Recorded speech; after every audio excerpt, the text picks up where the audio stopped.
Hey, it's me again. As usual, I was looking at the video and realizing I missed a couple things. In the beginning, the patient with the MI, or I'm sorry, angina or MI, we hadn't ruled it out yet.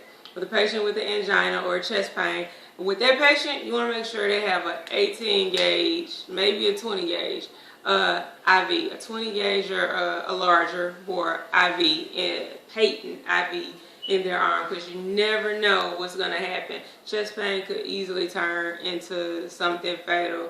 So you want to make sure you have a patent IV to possibly push cardiac drugs. The other thing is we got the patient stable and everything. Chest pain is down to a 2 or 3. Resting comfortably in bed. I would also anticipate the doctor, if the blood pressure can withstand it, to start this patient on a nitro drip or tridiol drip, which is a nitroglycerin IV at a very, very low drip rate. And that's just to control the chest pain and also keep those arteries dilated. That's what a nitrate is. A nitrate dilates the arteries. So I need to probably explain to you what causes chest pain or what causes myocardial infarction. Chest pain is caused by not enough oxygen getting to the heart, okay?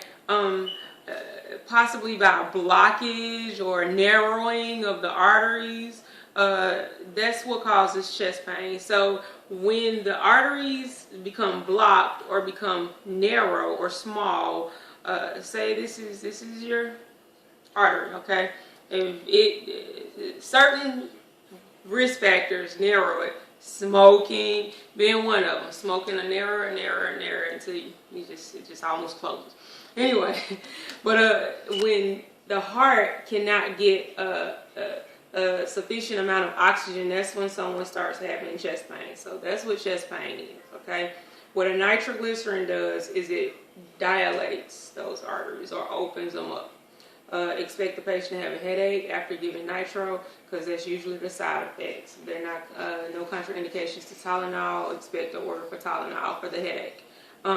After we get all this done, patient is resting comfortably in the bed. I would also expect the doctor to possibly look further into this chest pain and order some kind of chest CTA or cardiac, some kind of angiogram, or for the patient, or maybe even go straight into to the cath lab to get a left heart cath.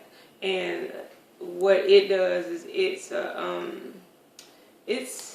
I want to say non-invasive, but it's kind of invasive because they go into your groin. But take this patient to the cath lab and get a closer look at those arteries, and if they need any kind of intervention, they'll intervene in the cath lab and open them up if there is a blockage.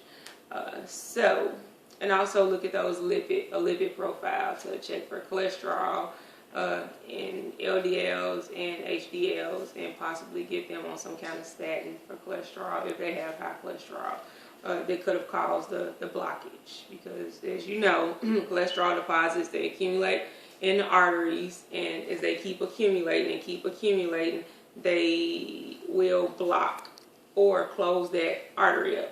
And when you close that artery up that transports blood flow back and forth to the heart, you get chest pain.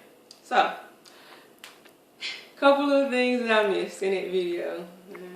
So, I'm sorry I keep doing 2 parts. If I knew how to put them all together and make one, I would. So, I'm sorry. Good night. Bye.